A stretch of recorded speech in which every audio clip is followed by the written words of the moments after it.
মিরসরাই উপজেলা ধানের শীষ প্রতীকের প্রার্থী নুরুল আমিন চেয়ারম্যান এর সমর্থনে নির্বাচনী জনসভা অনুষ্ঠিত।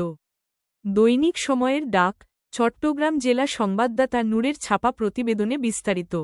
ত্রয়োদশ জাতীয় সংসদ নির্বাচনে বাংলাদেশ জাতীয়তাবাদী দল বিএনপির মনোনীত ধানের শীষ প্রতীকের প্রার্থী নুরুল আমিন চেয়ারম্যান এর সমর্থনে নির্বাচনী জনসভা অনুষ্ঠিত। ৪ ফেব্রুয়ারি ২০২৬ তারিখ বিকেল ৫টার সময় জনসভা অনুষ্ঠিত হয়।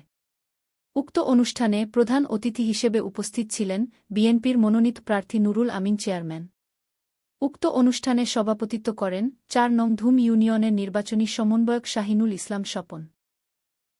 আরও উপস্থিত ছিলেন ৪ নং ধুম ইউনিয়ন এর বিএনপি সাবেক সাধারণ সম্পাদক মেজবাহ উদ্দিন।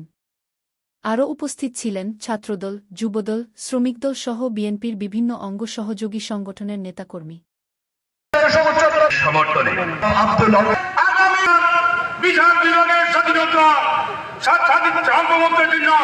আমরা আন্দোলন করেছি, আমরা চেয়েছি একটি নির্দলীয় নিরপেক্ষ সরকার অধীনে বাংলাদেশে নির্বাচন, পাশাপাশি দেশনেত্রী বেগম খালেদা জিয়াকে আল্লাহর দরবারে দোয়া করে আমাদের নেত্রীকে জান্নাতবাসী করুন।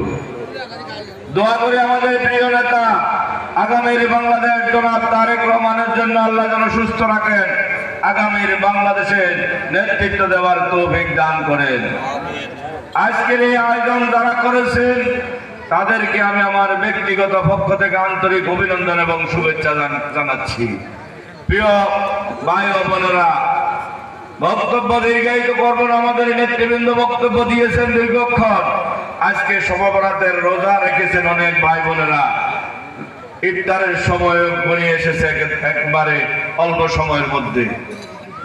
আমি কেন এসেছি, আজকের এই জনসভা কেন হচ্ছে নিশ্চয় আপনারা জানেন।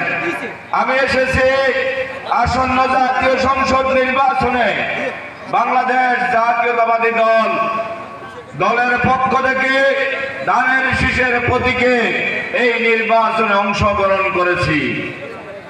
তাই আপনাদের সাথে দেখা করার জন্য এসেছি, আপনাদের দোয়া এবং ভালোবাসা নেওয়ার জন্য এসেছি আপনাদের সহযোগিতা নেওয়ার জন্য। সর্বোপরি এসেছি আপনাদের সকলের কাছে ভোট চাইতে। ভোট দিবেন কিসে? ধন্যবাদ সবাইকে। আজকের এই জনসভা করে, শুধু জনসভা করে নির্বাচনে বিজয় হওয়া সম্ভব নয়। নির্বাচনে বিজয় হওয়ার জন্য আমাদেরকে আরো কাজ করতে হবে। দৈনিক সময়ের ডাক অনলাইন মাল্টিমিডিয়া।